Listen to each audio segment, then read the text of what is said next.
Bharatiya Janata party के सरकार जब प्रदेश में रही थे तब चालू हो रही थे यहाँ की कटाई।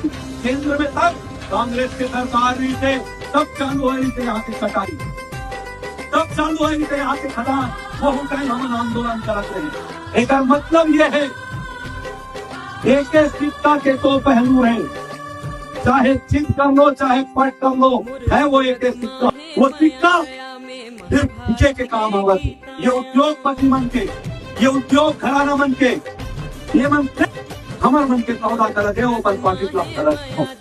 अब आंदोलन बैठ के नहीं हो सका है, अब आंदोलन माई को कोना टेंट पंडाल में नहीं हो सका।